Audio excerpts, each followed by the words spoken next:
Mga kababayan, ako po si G. Tonji, and thank you for watching us again on Kababayan Today. Today's a very special episode because I have a dear friend with me here on the show from Manila. Let's welcome Allison Harvard. Hi, Allie. Hi, it's so nice to see you again. I know, here in Los Angeles, out of all places. I know, the weather is so nice, but it's crazy because when was the last time that I saw you? I think the last time we saw each other was when I was still living in Manila. What month was July? Yeah, July of last year, so it's been a long time. Wow, I didn't realize is it really July? Yes, so today we are talking about passion. If you didn't know, Allison Harvard was in America's Next Top Model, cycle 12 and 17, but she now lives in the Philippines, out of all places, sa bansa pa natin. So, Allison, let's talk about the road to the Philippines. You've lived there now for over a year. Wow, it's been a year. So talk to us about the decision to move to the Philippines. I think it was just sort of a snowball effect, kind of. I had come over there for a few jobs a couple years ago, and then I was brought back again for a TV series because people I worked with before knew how much I loved being there before. And then I ended up getting an apartment and thinking I was only going to be there month to month, and a year and a half later I'm still living there. So. Yes, and not only that, you've designed your own line for one of the biggest Philippine apparel companies, Bench. I mean, this is an amazing collaboration. Yeah, I'm so excited for it because it's like my baby, kind of. It was something I had actually come up with. I pitched it to Bench, and I've worked with Bench before. It has everything that I love. I love fashion, I love drawing, I love art, all of it. So it's like a big fusion of all my favorite things, and I'm very proud of it. Okay, so let's discuss this. Where were you born, Allie? I was born in Spring, Texas. Okay, and how long has it been since you moved from Texas here to Los Angeles? Well, I moved from Texas, I moved to New Orleans, to Baton Rouge, to New York, to Los Angeles, to the Philippines. So you've been all over the world. Yeah, it's been so much fun. Just talking about it with you right now, it's just like, wow, that's pretty cool that I've gotten to do all of those things. But it's, the best part is just meeting people along the way, I think. So. Okay, so let's talk about the people that you have met in the Philippines. You're surrounded around Filipinos day in and day out, and you're on television there. So how has it been for you going all over the Philippines? Because I know a lot of Filipinos recognize you. You have tons of fans there. It's so sweet. It's overwhelming how much love I get, just from people writing to me or from people coming up to me on the street. I don't think I've ever gotten anything negative when people come up, so it's just all positive. And it's funny, people love to come up to me whenever I'm sick or when I don't have any makeup on. No one ever sees you when you're cute when you're walking down the street.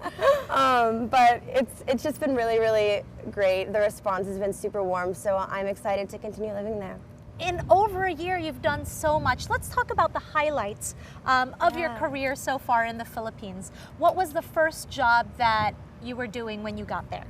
The first job I was doing when I got there was Mega Fashion Crew. I did Mega Fashion Crew, and I got to meet amazing people like Suki Salvador.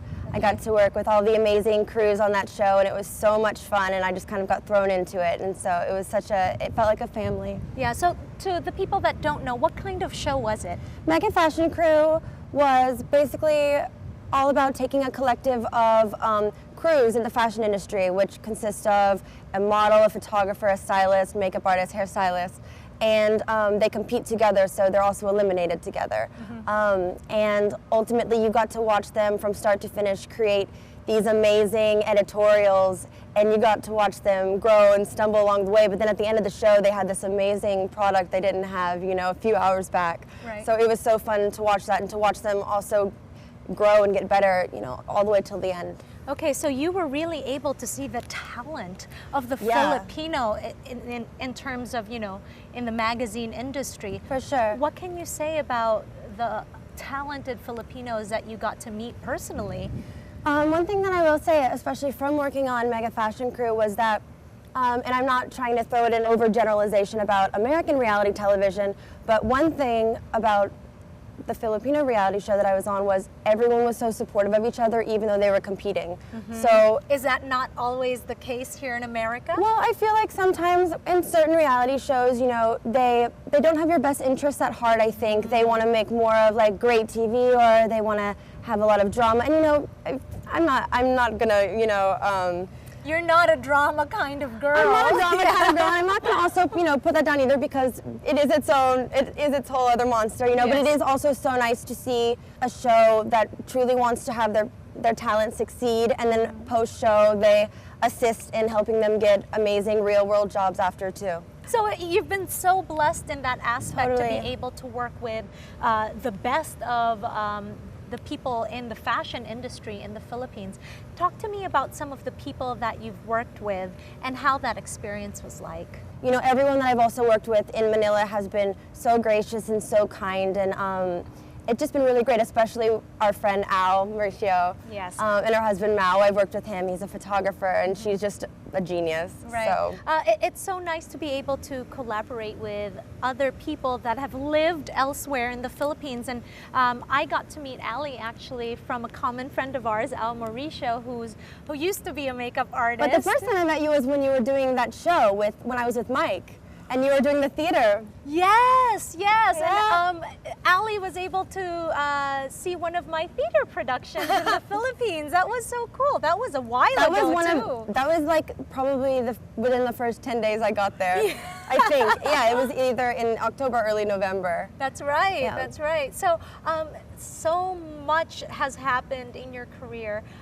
Do you foresee yourself living in the Philippines for way longer than expected?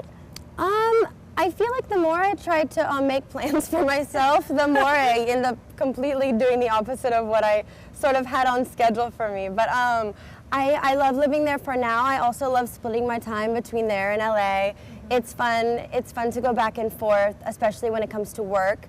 But for now, I'm very happy living there, and I'm lucky enough to have a job where I can kind of bounce around for a little bit, you know, in the meantime. A lot of people that watch our show are Kababayans that, you know, are from the Filipino community, so they really understand, you know, people's passion of living in the Philippines. But at the same time, a lot of people who have grown up in America have a hard time moving back.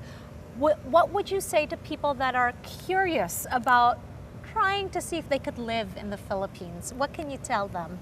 I think people should always go for a new place they might have a little bit of uncertainty for, because I think that's how you grow as a person, by experiencing different cultures, by putting yourself in uncomfortable environments and then learning to adapt from it. I feel like it kind of just helps you evolve as a person, because you're going to have those, you know, situations wherever, but it really gives you a whole nother spin on it when you're doing it in another country too. So I think if you have the chance and you have the means and the opportunity to try to travel, whether it's for, you know, pleasure or work, you should.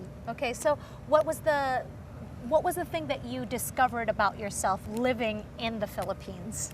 I'm a lot stronger than I thought, and I'm a lot more independent than or that I had the ability to be a lot more independent than I was previously, because I was just, for the first solid like 10 months, I was just there alone. And I still am there alone, but I wasn't traveling back to LA as much. I was just pretty much riding. I had all the holidays last year in the Philippines. I never went home. So I think I just had a lot, maybe too much me time. But, which is a good thing. Yeah, well, yeah, but through all of that, it made me come out a little bit stronger and a little bit more sure of myself. Okay, well, for those of you that are probably wondering, how does Gitanji know Ali Harvard?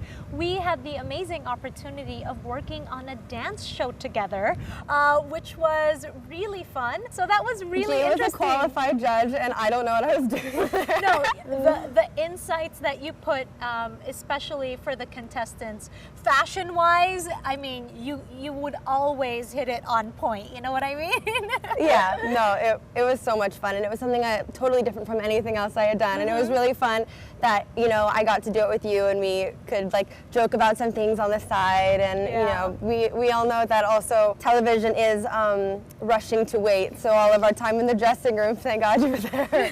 But it was so much fun and such a fun show to work on. Yeah. All right, when we return here on Kababayan Today, kasama pa rin natin si Allison Harvard. Don't go away, we'll be right back on Kababayan Today.